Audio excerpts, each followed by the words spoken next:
So today's virtual community event is fun retrospective ideas for remote teams. So this will be presented today by Sam Falco, facilitated by myself, Quincy Jordan, and Dan McKay. So here we are. I am Principal Transformation Consultant with AgileThought.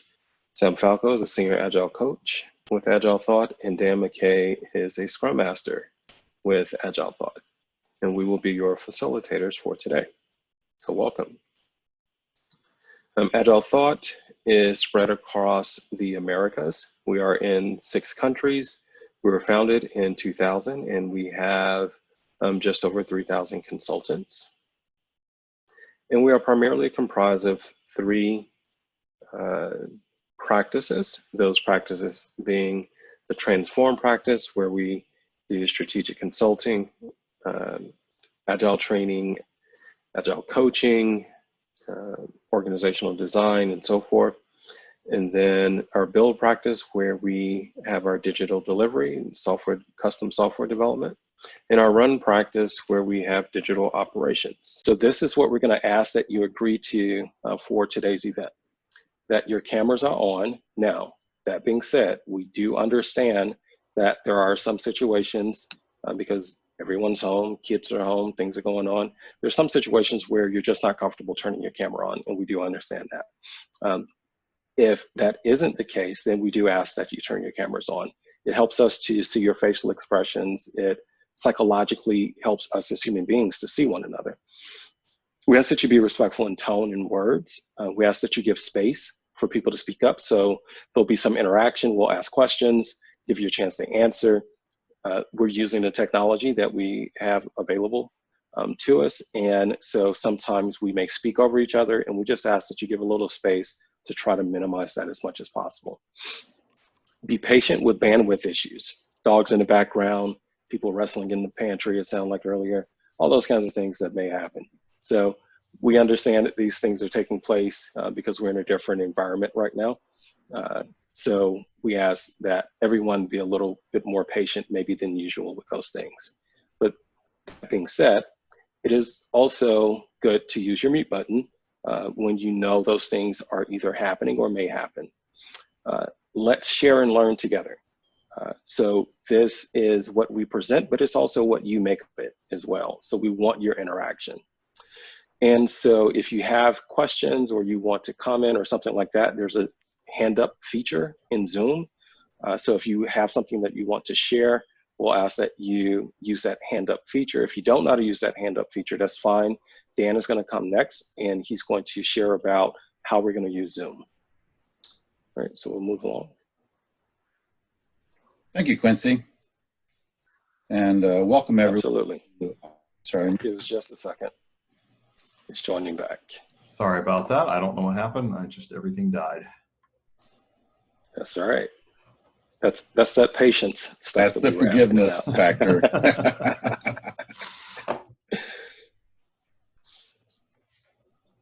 Let me reshare my screen.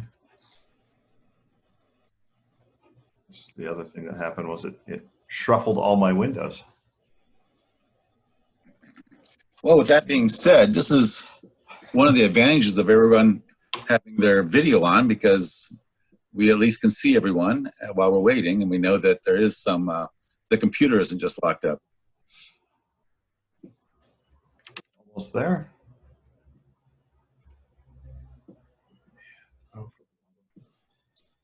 Isn't technology wonderful? Yes. It is. There we go. I think you got it. Yeah, let me go back a few slides. There we go. Sorry about that. Perfect. Thank you, Sam, so much. And thank you, Quincy. And as I mentioned, welcome everyone to Fun Retrospectives.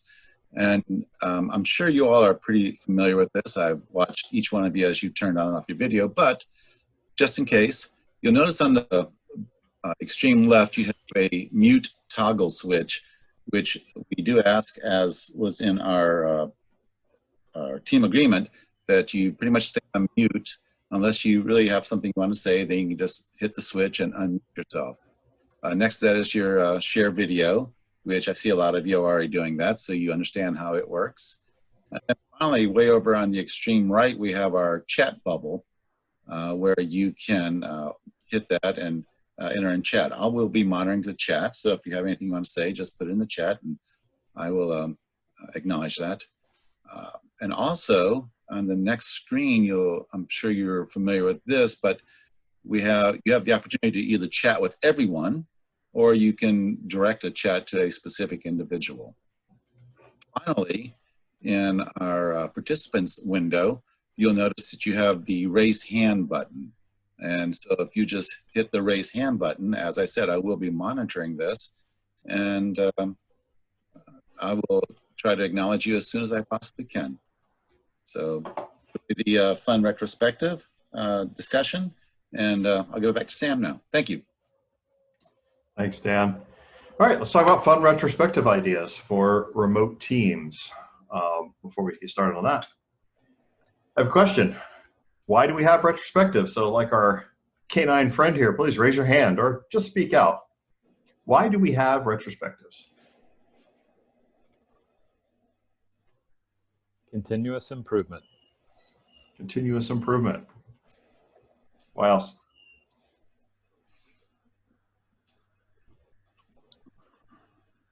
It's an opportunity for the.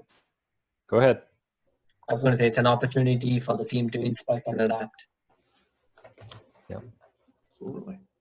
Learning, creating a learning culture. Learning as well, yeah. For me, it's an opportunity for us to purposefully choose what we will continue to keep doing. It is an aspect that I appreciate. Yeah, I like that purposeful part of your statement there. Creating a team culture, not a hero culture. Interesting. Can you elaborate on that? Go ahead. Does someone else want to say something?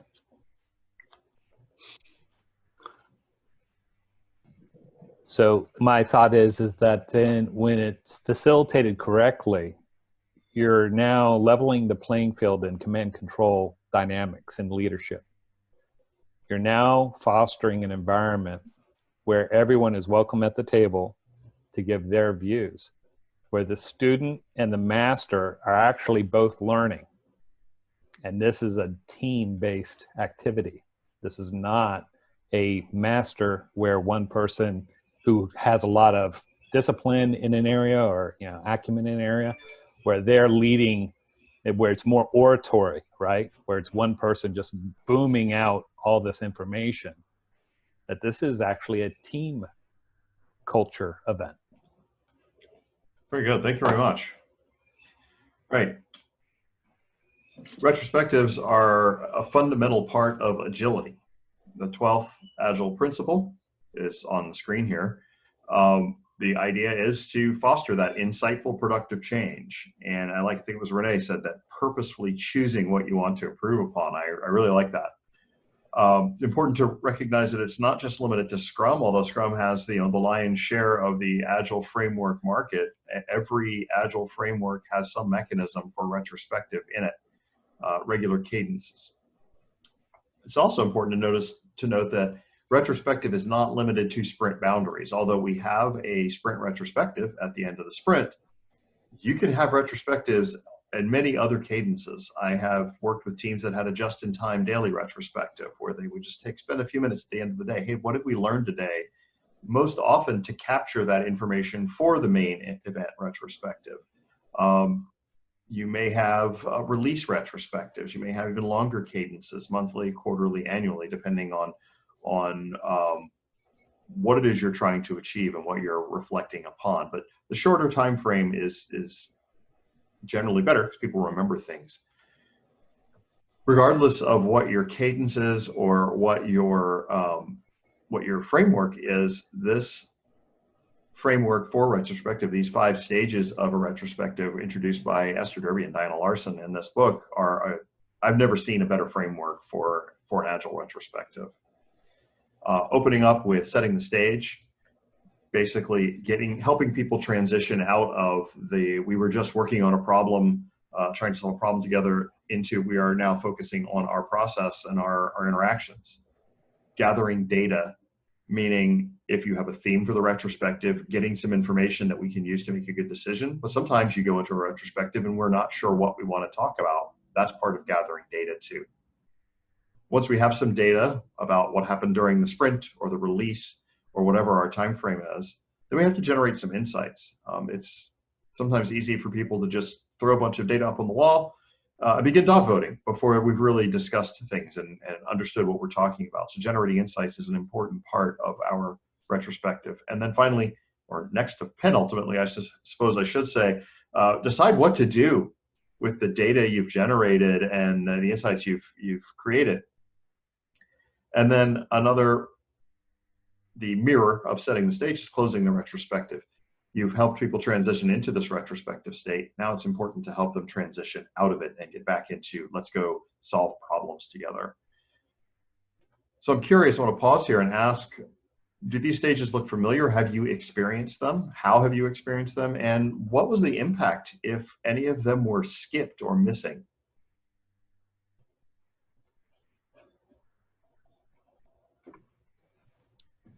If you don't set the stage, or when I don't set the stage, people just start complaining. We go straight to negativity. Oh, yeah, that's So that's unfortunate. Yeah. What are some other things? These stages, it's very similar to lots of frameworks out there in learning loops. So if you look at like OODA loops, right, where you're going to observe, orient, decide, act, or whether it's going to be plan, do, check, right, act, Deming. Lots of these, it's scientific method. A lot of these is just, it's about learning cycles. And what you're trying to do is, I love the point that you said that, you don't have to wait till the end of a sprint or an iteration to do a retrospective.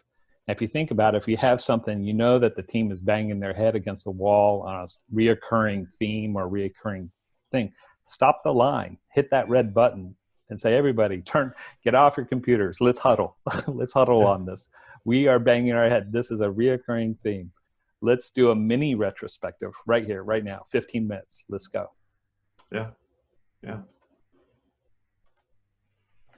So we often hear, well, we want our retrospective to be fun. And what do we mean by fun? So what are the top two things you think of when you hear fun, especially in the context of retrospectives? Either blurt them out or put them in the chat.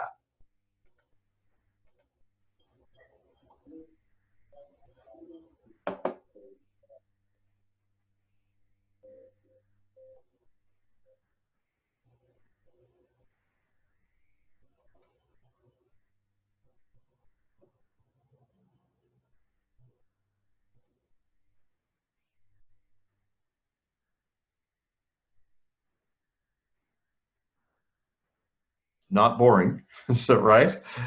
Joyful event, Lynn says. And people volunteering ideas, excellent. Laughter. What else?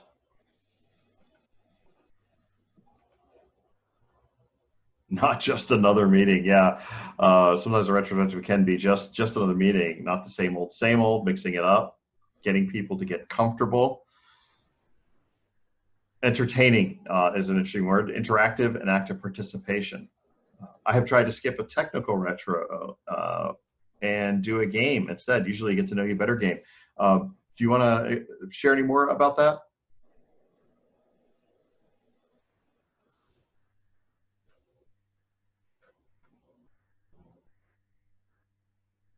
I've done games as well.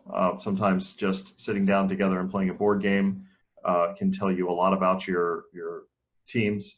I was at Agile 2017, I think it was, they introduced a game called Escape a Collapsing Temple. And it is a cooperative game where you are trying to get everybody out of the temple together. And it's interesting, it shows team dynamics, and it was very useful as a tool for talking about how teams form. Hey, So, Sam. So yeah. Suzanne, she added in 3 truths and a lie. She was the same person that talked about usually a get to know you better game with skipping the technical retro. So she added that in there about the 3 truths Nice. and a lie. Yep. It's amazing what you learned about your teammates when you play that game. I learned one of my teammates was a professional ballet dancer and tried out for a Lady Gaga video, and he's now a director or something of engineering. So, Oh, wow. yeah, amazing. It's a multi-skilled individual. Are you talking about doing that kind of thing as like an icebreaker at the beginning of a retro session? No, it actually takes pretty much the whole time. So it's not like I do this every time. I'll do regular retros, to figure out what we need to do to improve. But after a while, you just want to not do that, and you want to just do something fun. So this usually takes up, the entire retro time. Oh, okay. Of course, depending on the size of your teams, and I had pretty big teams. Gotcha. Thanks. So what I'm talking about, and some of engaging is an important part of fun. It needs to also be safe. We can't really play if we are if we're fearful or in danger. And then productive. When it just turns into people complaining or that negative or aspect, or no change is presented, it's less fun than diverting. Not necessarily valuable. So I think value has something to do with fun. I like to say that it invokes that state of flow where time passes and you don't notice it because you're fully engaged with the problem, you're fully engaged with each other, and you're bringing your minds to bear on how can we work better together. So those are some of the aspects of fun that we're talking about for retrospectives. And someone in the chat said, not the same old, and indeed, I've seen that. Oh God, we're going to do stop, start, continue again for the 19th sprint in a row, and people's, the light leaves people's eyes, right? So just mixing it up can be fun. Just coming in and seeing, oh, there's different column headings. We're going to try a different format. So we're talking about retrospectives in general. We are going right now from this, where this is the normal type of retrospective. We're all in the same room together. We're all looking at roughly the same thing, to this. What does that change in a retrospective? What does that force you to do differently?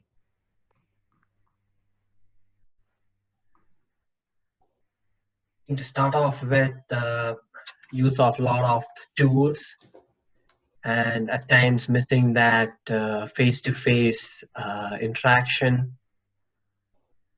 Right, we rely on tools, and we sometimes forget about the, actually being able to talk to one another as if we're real human beings, not just images on the screen. What are some other differences that change? What are some other changes that happen in a retrospective when you go to all remote?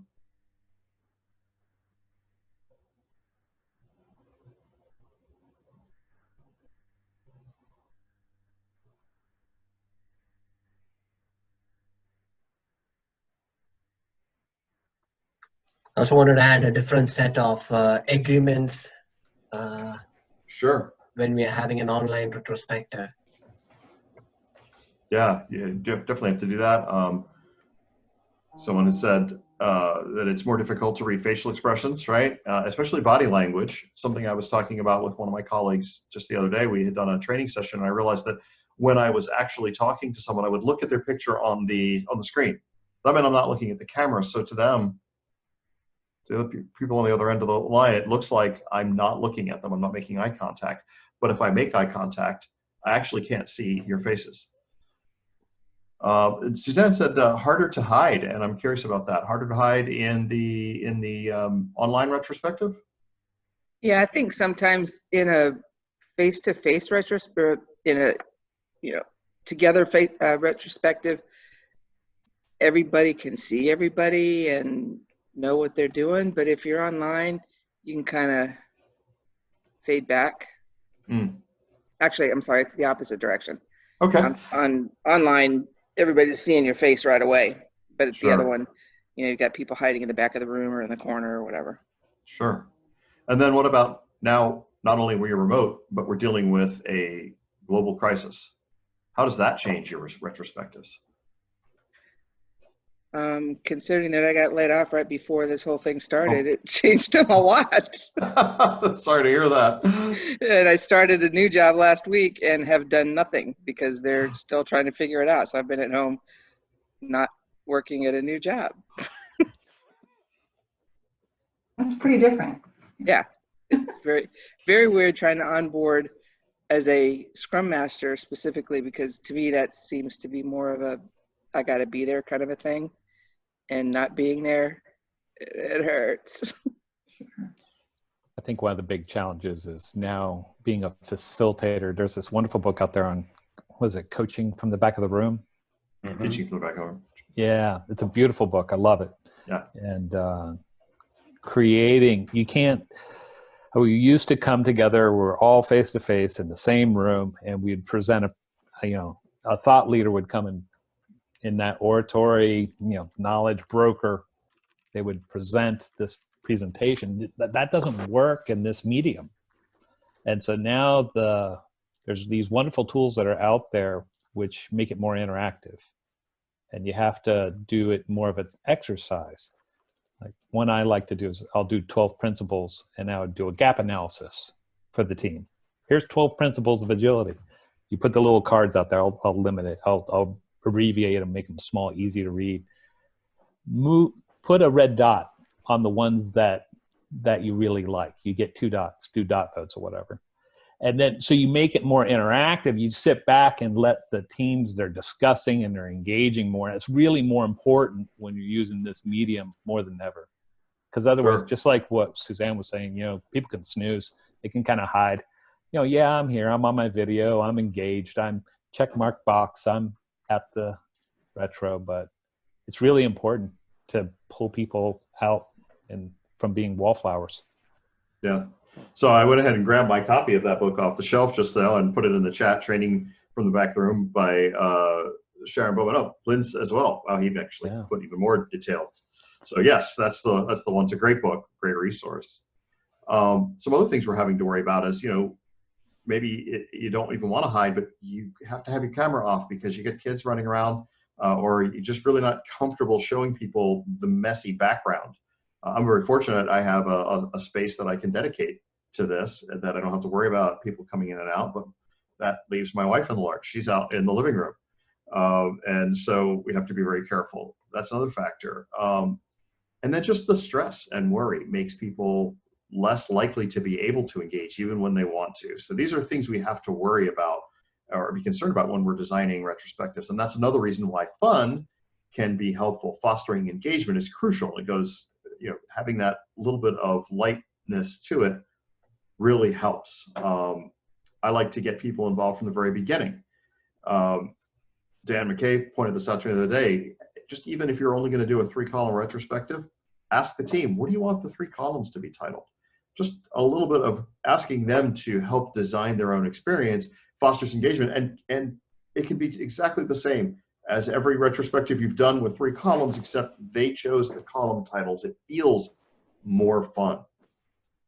When we're also, go ahead. I'm sorry. No, and I also think changing who facilitates retro is another fun way to do it. Have team members take turns. Absolutely. Thanks for pointing that out, because we often get this in Scrum, especially it's the Scrum Master's meeting, but it's really not. The Scrum Guide says that the Scrum Master participates as a peer member of the team. The Scrum Master is also involved in that continuous improvement. So Hey, Sam. yeah, yes. There's another that Sarah Koo put in, but Okay. I thought was pretty good as well. People's emotions are the way they're feeling is quite up and down at the moment. So trying to manage this in your retrospective, that presents new challenges. There's an awesome coach, was it David Mesnick? He did The Culture Game, great book. And so creating this, maybe a check-in period, the first 5-10 minutes, let's quickly go through all team members. Tell us how you're doing, like emotionally. How are you doing right now? Let us know, is there other things going on? Are you prepared to be fully engaged? Do you have distractions going on right now?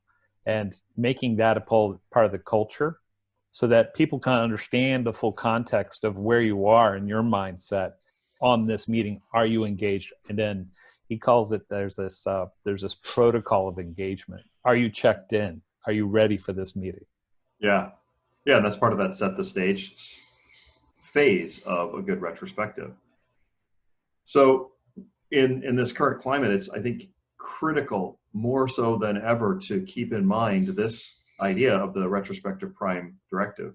Norm Kurth wrote in his book, Project Retrospectives, a handbook for team review, that we have to give each other some slack, essentially.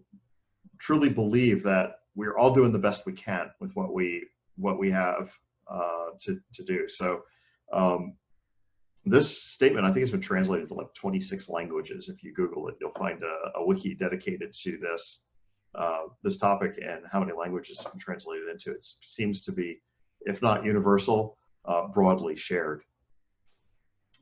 I want to bring up, though, that there are some pitfalls to fun, right? Too much fun can distract from the purpose of the retrospective. It becomes about just the laughter. And sometimes that's fine, as Suzanne pointed out. Sometimes you just do that, two truths and a lie to loosen people up and get them to know each other. But too much of that can distract from the purpose of coming up with how do we improve as a team and coming up with an actionable plan for retrospective for the next sprint in Scrum, or for moving forward in whatever framework you're working with. It can also be seen as unserious and cause some problems. I was in one organization where I had just started as a Scrum Master, and the director of engineering said, "Oh, by the way, if I see one toy in a retrospective, I will fire you." Because to him, fun was frivolous, and frivolous was unserious and not responsible. And so I had to be really careful with the way I ran my retrospectives, because if he didn't like it, he was going to come down on it and feel like it wasn't getting value. And he might even say, "We're not going to do this anymore."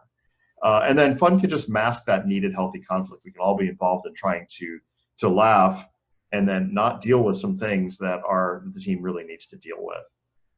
So fun is appropriate situationally. You have to be careful about what's the team's stress level, what's their mood, are they ready for that, or do they really need to bear down on something? And just what is the environment? But then the question I really wanted to raise, when is it appropriate? Where inside the framework, that 5 stages, is it most useful? So anytime that you can break up the tension with a little levity, just a joke or a fun comment can help. That set the stage that Gordo was talking about, right? Where what's your check-in, what's your emotional check-in? You can do something very similar, or just what's been fun in your life today, or what's happy, to make people remember that maybe we just had a crappy sprint, but life's still good. I find set the stage is the best time to do that. Closing the retrospective is another way. I saw this online and I tried it one time. Brought in a bag of tangerines and gave everybody a Sharpie. So on your way out the door, draw me a smiley on your tangerine to show what you felt about this. And everybody drew and walked out, and then they were all eating their tangerines afterwards. But you can also weave them throughout. There's a lot of retrospective formats. Some of you may have experienced the boat retrospective, where you have a boat and it's got the anchor and then winds that are blowing towards the destination and rocks. And it's a way to help people think in a fun way about the challenges they're facing and the opportunities they have. What are some techniques that you've seen work?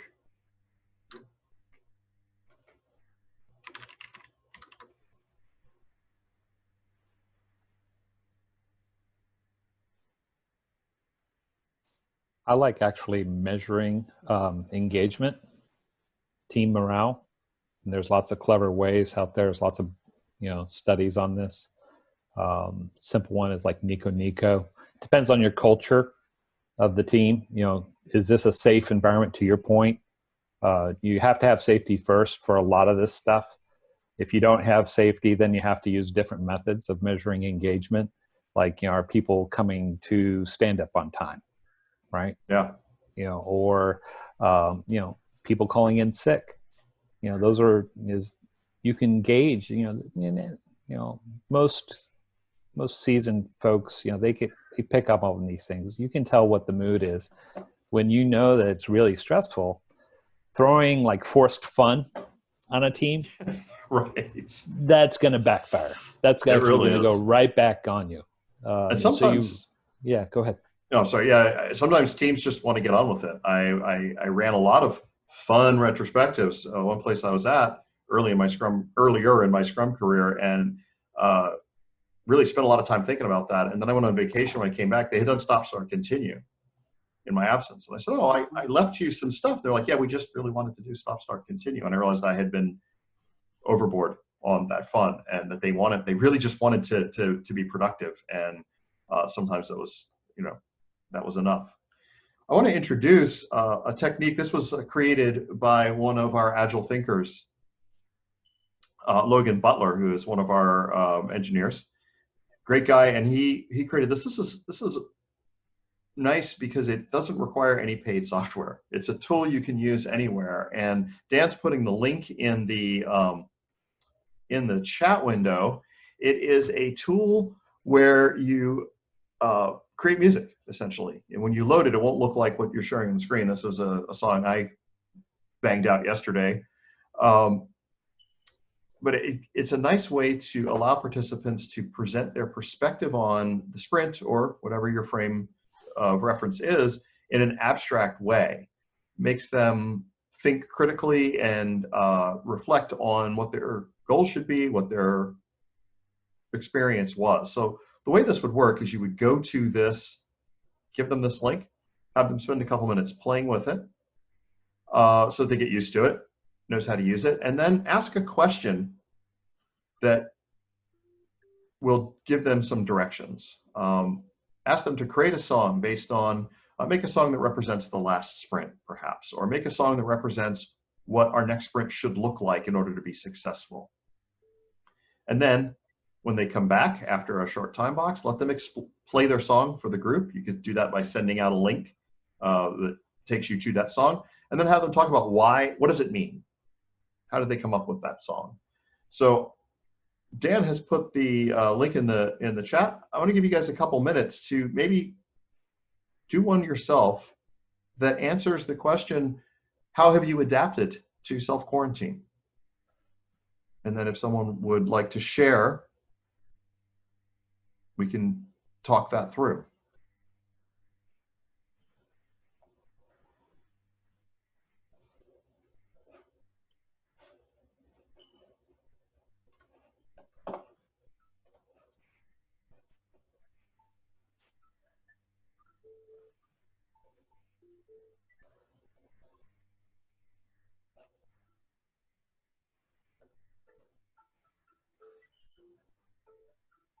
I can hear someone's experimenting with it.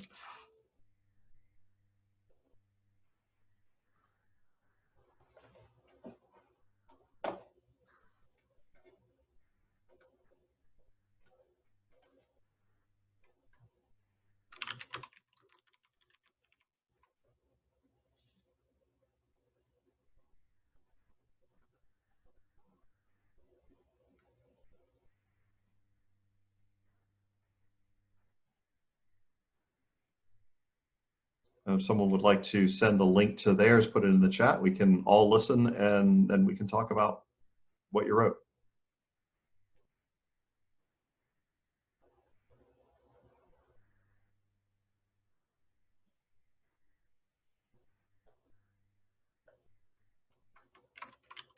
All right, we have our first contribution, so you can just click on that and bring it up and listen on your own. It won't play it in the meeting, I don't think. But just to be on the safe side, I'm going to mute myself for a moment.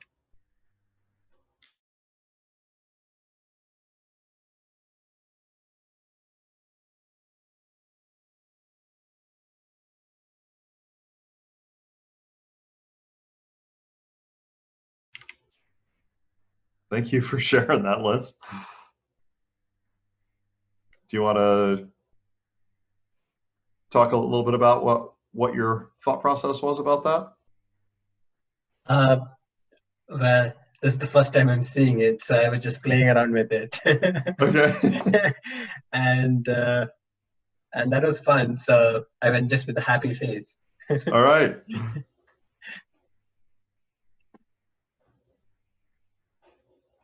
And Suzanne has shared one. Let's do this one, and then we need to probably move to wrap up.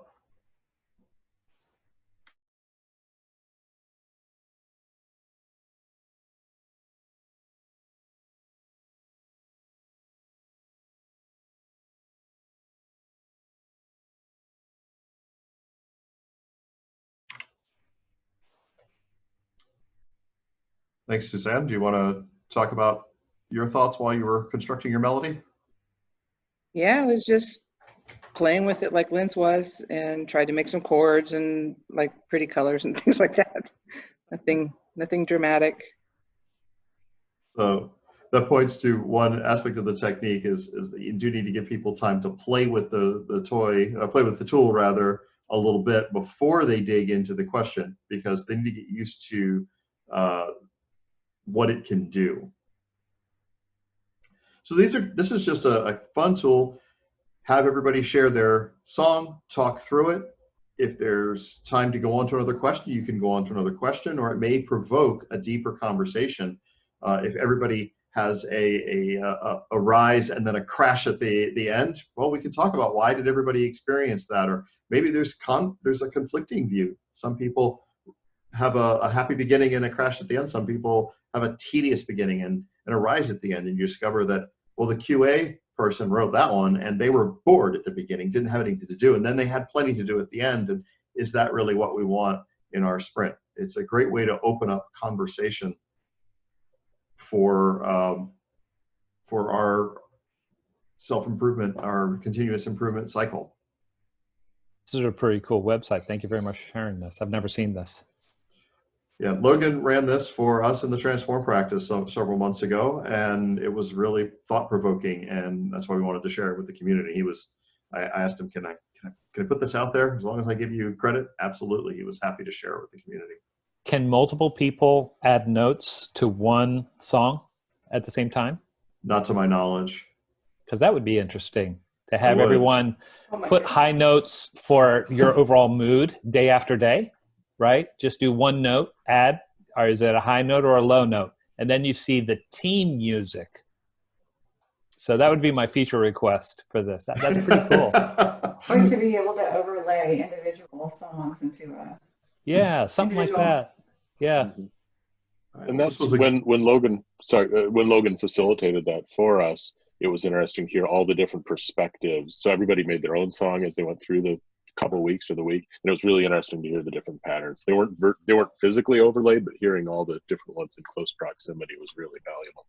That's pretty Dan cool. McKay just pointed out that he was able to edit Suzanne's. Now that won't edit it on her screen. It's just that when you get that link, it presents the thing. So you could, I suppose, share a link, have somebody add to it, share that link, have somebody add to it. Sure. This is a Google tool, so direct your feature requests to Google.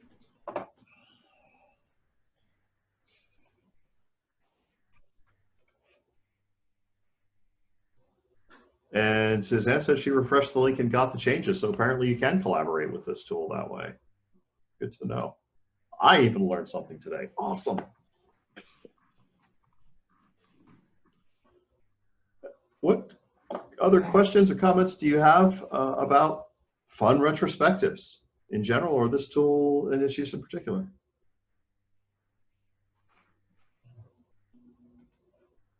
Yeah, every team's different.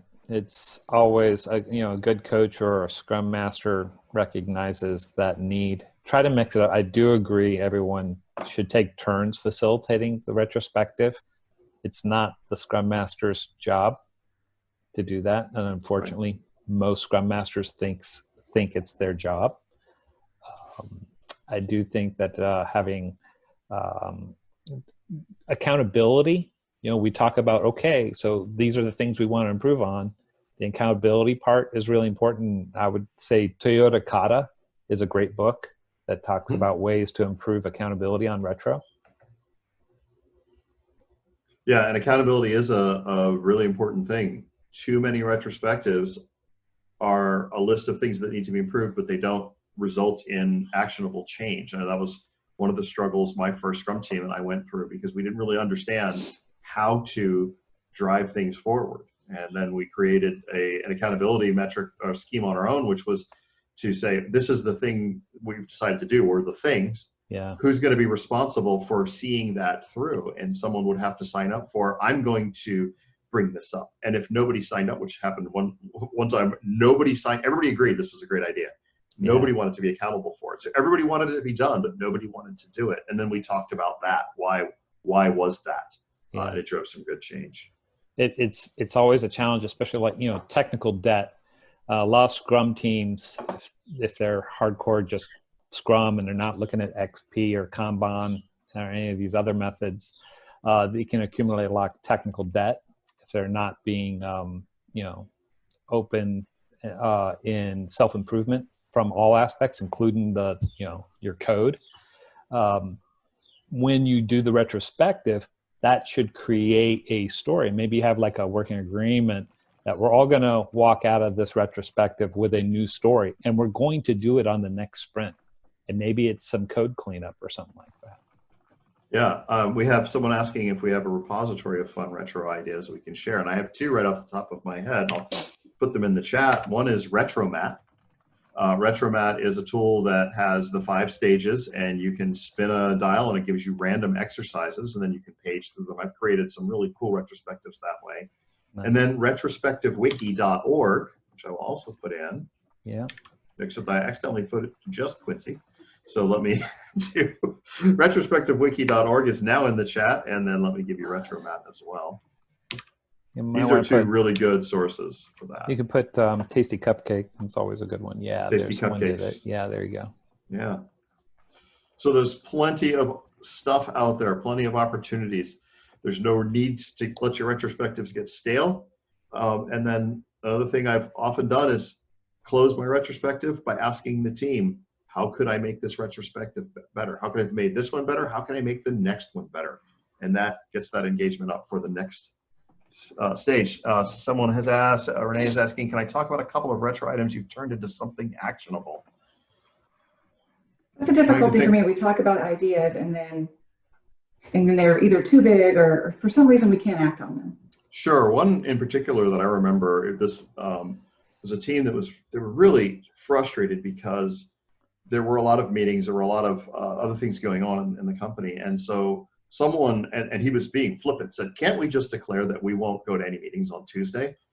And there was just dead silence. And someone said, well, why couldn't we do that? And they explored it. And what they decided was that they wanted Tuesday and Thursday afternoons. And they went to their manager and said, we are going to try this experiment for a sprint where we don't have any meetings afternoon on Tuesday and Thursday, just heads down working on getting stuff done. And their velocity shot up that sprint. That's awesome. Now, obviously not, using velocity isn't the only metric, but it did allow them to go and say, listen, we need to continue this because it's working. So yeah. Does that help, Renee?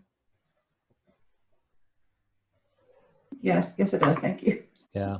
Improving slack in the system. I love it. Yeah. Yeah. What about, hey, Sam, yes. I have one I'll add also. So sure. The pair team retros that we do, those work really well, which you can do with a couple of teams. You can also use the technique that we use just with one team, where essentially you do like your regular retro with, the 3 columns, what went well, what do we need to improve, and all those things.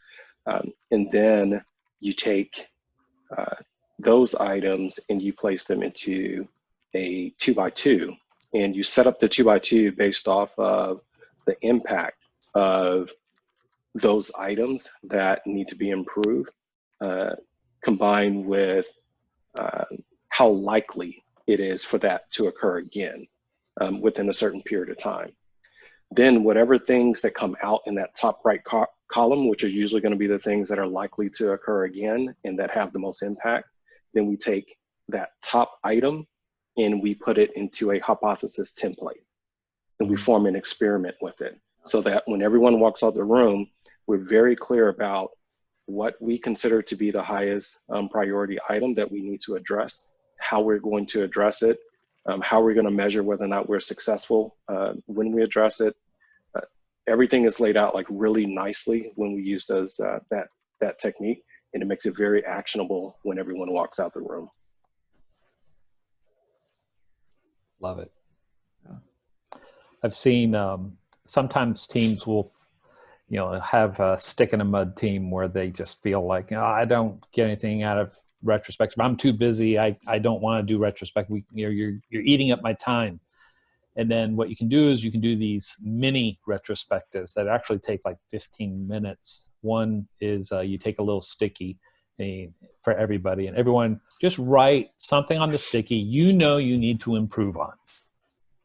It's a personal, your accountability to yourself. I stink at something, and it'll improve the team if I did this one thing. And you write on this sticky and find an accountability buddy. Just like you're going to the gym, get a workout buddy. You share that sticky with that one person. Say, I need you to watch me and make sure that I'm being accountable to what I want to improve. And have that sticky and put it on your laptop somewhere. Yeah. That this is as a reminder for the next week. This is something I'm going to focus on. Yeah. All right, we're nearing the end of our time box, so I want to wrap things up a little bit. Coming up, actually, I'll just hand things over to Quincy. Sure. So next week will be our next event. So in that event, we are going to focus on effective sprint planning on a remote team. That will be May 7th. And one other thing I'm going to share in the chat window here, because it just went live as we were in our event today. So if you go to the AgileThought library, you can find our past events there. So if you missed last week or the week before and so on, you can find those. I know there are a couple of folks on that were interested in seeing those. And then lastly, we ask that you help us to do what we preach, which is to improve ourselves and constantly take to continuous improvement. So there's a retro link here. The link has also been placed into the chat as well. And so if you wouldn't mind going to that retro link, which will take you to a Retrium board that's already set up. And if you could include that feedback there, that helps us to know what we need to continue doing, what we need to stop doing, what we need to start doing, all those kinds of things. And it overall just helps us to do a better job to make a better experience for you.